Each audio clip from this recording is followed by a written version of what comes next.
हम सभी जानते हैं भगवान श्री कृष्ण और राधा के प्रेम के बारे में। उनके बीच में अटूट प्रेम था और उन्होंने इस धरती पर प्रेम का सही अर्थ बताया था।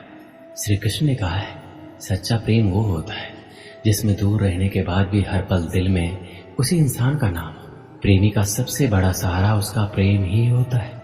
जिस प्रेम में प्रमाण देना पड़े वह प्रेम नहीं है। प्रेम को प्रमाण की नहीं, समझने की जरूरत है। जिससे प्रेम करते हो उसे समझने की कोशिश करो। परखने के लिए तो सारी दुनिया पड़ी है। सृष्टि में एक प्रेम ही है जो लाख प्रयत्न करो खत्म करने का, लेकिन वो बढ़ता ही जाता है। प्रेम अगर सच्चा होगा तो वो आपकी परीक्षा नहीं प्रतीक्षा करेगा। जिस पर राधा को मान है, जिस पर राधा को गुमान है, यह वही कृष्ण है जो राधा के दिल हर जगह विराजमान है। समय देख कर नहीं, समय देकर प्रेम करना सीखो। जो आपको कहना है और आप कह नहीं पाते उसी को सरल भाषा में प्रेम कहते हैं। जहां आपकी कोई कीमत नहीं है वहां पर रुकना अनुचित है, चाहे वो किसी का घर हो या किसी का दिल। प्रेम में कोई वियोग नहीं होता। प्रेम ही अंतिम योग है, अंतिम मिलन है। दिल से जो दिया जा सकता है वो हाथ से नहीं, और मौन से जो कहा जा सकता है वो शब्द से नहीं। अपने कभी छोड़कर नहीं जाते, जो चले गए वो अपने नहीं होते। प्रेम सुख के साथ दुख भी लाता है, पर जो उस दुख को सुख समझता है उसका प्रेम शुद्ध और सच्चा है। जब किसी के साथ भूत, वर्तमान और भविष्य समय के विचार आते, बस वहीं से प्रेम का जन्म होता है। किसी से प्रेम करने की कोई वजह नहीं होती। प्रेम तो सिर्फ प्रेम है। यदि वजह है तो वो प्रेम नहीं, पसंद है। जो मनुष्य मनुष्य से प्रेम नहीं कर सकता वह परमात्मा से कभी प्रेम नहीं कर सकता। सब कुछ झूठा हो सकता है मगर प्रेम में बहाए आंसू नहीं। प्रेम और आस्था दोनों पर किसी का जोर नहीं। ये मन जहां लग जाए वही ईश्वर नजर आता है। प्रेम में दर्द हर एक को मिलता है, बस जो सह जाता है वो प्रेम निभा जाता है। मुक्ति की इच्छा का अंत हो जाना ही मुक्ति है, और प्रेम की तलाश का अंत हो जाना ही प्रेम है। हर एक चीज तब तक सुंदर है जब तक आप उसे प्रेम करते। कभी कभी उनसे भी दूर होना पड़ता है जिनके साथ हम पूरी जिंदगी गुजारना चाहते हैं। जिंदगी में सच्चे प्रेम का मतलब सिर्फ वही जानता है जिसने कभी सच्चा प्रेम करके खो दिया। प्रेम तो आखिर प्रेम है, आज नहीं तो कल जरूर होगा। प्रेम में स्वतंत्रता दी जाती है, अधिकार नहीं पाया जाता। प्रेम का अर्थ है सभी सुख दुख और मोह से परे रहना। शादी के बाद किसी और से प्रेम करना गलत है, तो प्रेम होने के बाद किसी और से शादी करना भी गलत है। प्रेम एक पिंजरा है जहां सिर्फ प्रकाश से प्रकाश दिखाई देता है, परछाई नहीं। प्रेम मानवता का दूसरा नाम है। प्रेम शरीर या सुंदरता देखकर नहीं होता, प्रेम हृदय से होता है। और जहां दो हृदय मिल जाए वहां प्रेम जन्म लेता है। इस दुनिया में दो पौधे ऐसे हैं जो कभी मुरझाते नहीं। अगर वो मुरझा जाए तो उसका कोई इलाज नहीं। पहला निस्वार्थ प्रेम और दूसरा अटूट विश्वास। परमात्मा सभी को एक ही मिट्टी से बनाता है, बस फर्क इतना है कि कोई बाहर से खूबसूरत होता है तो कोई भीतर से। कल की फिक्र मत करो, जिस ईश्वर ने आज तक संभाला है वह आगे भी संभाल लेगा। श्री कृष्ण कहते हैं, जीवन में सबसे बड़ी गलती वही होती है जिससे कुछ सीखा ना जाए। प्रतिदिन सूर्य उगने के साथ ही जग उठती है कुछ कहानियां, कुछ संघर्ष, इच्छाएं, यात्राएं, और सभी कहानियां संपन्न नहीं होती। सभी संघर्ष जीते नहीं जाते, सभी इच्छाएं प्राप्त नहीं होती, और कुछ यात्राएं रह जाती है अधूरी। क्यों? अब आप में से कुछ कहेंगे प्रयास अधूरा था, कुछ मानेंगे दृढ़ निश्चय नहीं था, कुछ क्रोध करेंगे तो कुछ इस असफलता का बोझ अपने भाग्य के कंधों पर डाल देंगे। परंतु इन सब का कारण केवल एक तत्व की कमी है, और वो कमी है 2.5 अक्षर की, जो है प्रेम। प्रेम ना शास्त्रों की परिभाषा में मिलेगा, ना शास्त्रों के बल में, ना पाताल की गहराइयों में, ना आकाश के तारों में। तो ये प्रेम है कहाँ, कैसे पाया जाता है?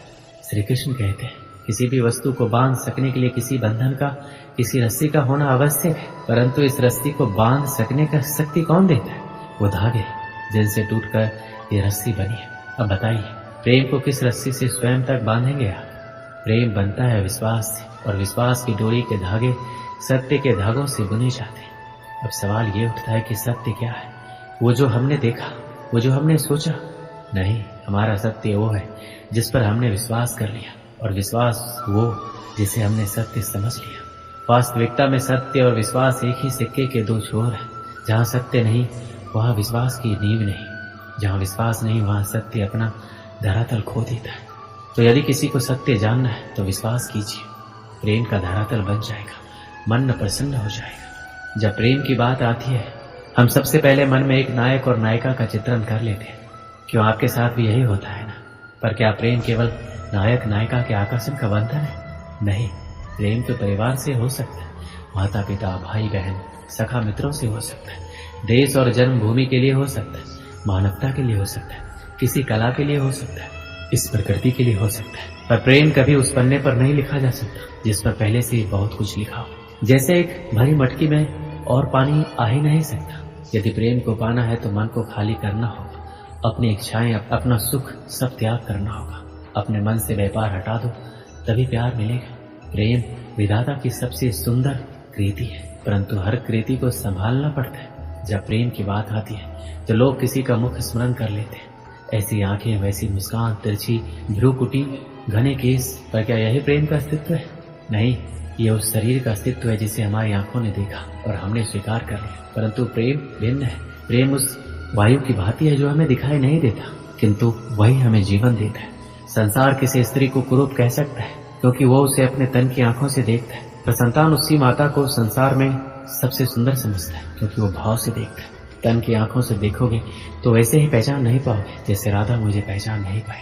इसलिए यदि प्रेम को पाना है तो मन की आंखें खोलो और प्रेम से कहो राधे राधे। एक व्यक्ति अपने जीवन में बहुत परेशान था। सब कुछ होने के बावजूद भी वह खुश नहीं रह पाता था। एक दिन वह अपने गुरुजी के पास गया और अपनी समस्या बताई। उसने कहा, गुरुजी, मुझे सफलता प्राप्ति के लिए मेहनत और लगन से काम करने की सलाह दी थी। मैंने वैसा ही किया और आज मैं अपने जीवन में सफल। मेरे पास गाड़ी, बंगला, पैसा और ऐशो आराम के सारे साधन हैं, फिर भी मैं खुश नहीं हूँ। मुझे लगता था सफलता प्राप्त कर लेने से सुकून मिल जाए, लेकिन मेरे जीवन में वो सुकून नहीं है। मैं खुशी और सुकून से भरा जीवन चाहता हूँ। गुरुजी, आप मेरा मार्गदर्शन कीजिए। गुरुजी ने उसकी बात ध्यान से सुनी, फिर मुस्कुराते हुए घर के कमरे में चले गए। थोड़ी देर बाद जब वो बाहर आए तो उनके हाथ में 3 गेंदें थी। एक गेंद कांच की, एक चीनी मिट्टी की और एक गेंद रबर की थी। वो गेंदें उस व्यक्ति के हाथ में देकर वो बोले, बेटा, मैं तुम्हारी समस्या का समाधान तुम्हें बताऊंगा, लेकिन उससे पहले तुम्हें एक छोटा सा काम करना होगा। जो गेंद मैंने तुम्हें दी है उन्हें तुम अपने हाथों में लेकर एक के बाद इस तरह उछालते जाओ कि एक समय में कम से कम एक गेंद हवा में जरूर रहे। व्यक्ति उन गेंदों को हवा में उछालने लगा। वह एक गेंद हवा में फेंकता तो 2 गेंद उसके हाथों में रहती। जब हवा में उछाली गई गेंद नीचे गिरने वाली होती तो वह हाथ में रखी गेंदों से एक को हवा में उछालकर उस गेंद को पकड़ लेता। यह सिलसिला इसी तरह चल रहा था। इसी तरह गुरुजी के कहे अनुसार एक समय में एक गेंद हवा में अवश्य रहती थी।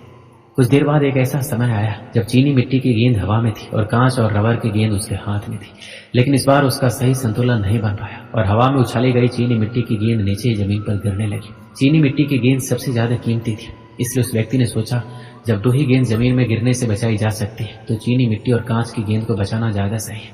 उसने तुरंत अपने हाथ में से रबर की गेंद नीचे गिरा दी और चीनी मिट्टी की गेंद पकड़ ली। गेंद गिरने से वह दुखी हो गया क्योंकि गुरुजी का बताया गया काम सही तरीके से पूरा नहीं हो पाया। उसने जब अपने गुरुजी को देखा तो गुरुजी ने पूछा, बेटा, तुमने रबर की गेंद क्यों गिरा दी? चीनी मिट्टी की गेंद क्यों नहीं गिरने दी? उसने उत्तर दिया, गुरुजी, चीनी मिट्टी की गेंद सबसे ज्यादा कीमती थी, इसलिए मैंने उसे जमीन पर गिरने नहीं दिया। यदि कांच की या चीनी मिट्टी की गेंद जमीन पर गिर जाती तो वो टूट जाती, लेकिन रबर की गेंद को नीचे गिरने से कोई नुकसान नहीं होता। इसलिए जब मुझे लगा कि मैं 2 ही गेंद हाथ में संभाल पाऊंगा तो मैंने चीनी मिट्टी और कांच की गेंद को हाथों में संभाला और रबर की गेंद नीचे गिरा दी।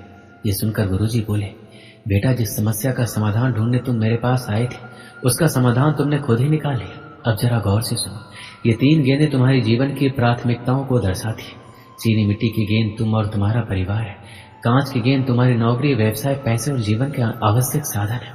रबर की गेंद वो विलासता की चीजें हैं जिसके बिना भी जीवन आराम से कट सकता है, जैसे महंगा मोबाइल, घड़ी, अन्य महंगे शौक।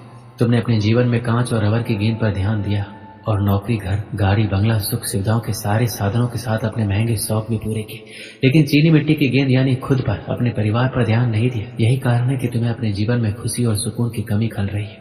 बेटा, जीवन में आगे बढ़ते समय अपनी प्राथमिकता तय करके रखो। जब भी जीवन की 3 गेंदों का संतुलन बिगड़ता सा महसूस हो तो रबर की गेंद छोड़ो। जीवन में खुशियां सदा बनी रहेंगी। इस कहानी से हमें क्या सीख मिलती? जीवन में अक्सर ऐसा होता है कि काम और पैसों के पीछे भागते भागते हम अपने लिए और अपनों के लिए समय नहीं निकाल पाते। यही कारण है कि हम खुशी और सुकून के लिए तरस जाते हैं। जीवन में इतना तेज भी क्या भागना कि खुशियां पीछे रह जाए। अपनी प्राथमिकताओं को समझो। आगे बढ़ना और सफल होना जितना महत्वपूर्ण है उतना ही खुशियां और सुकून भी है। उन्हें नजरअंदाज ना करें। दोस्तों, इस वीडियो में बस इतना ही। मिलते हैं अगली वीडियो में। अपना ख्याल रखिएगा। जय श्री कृष्ण।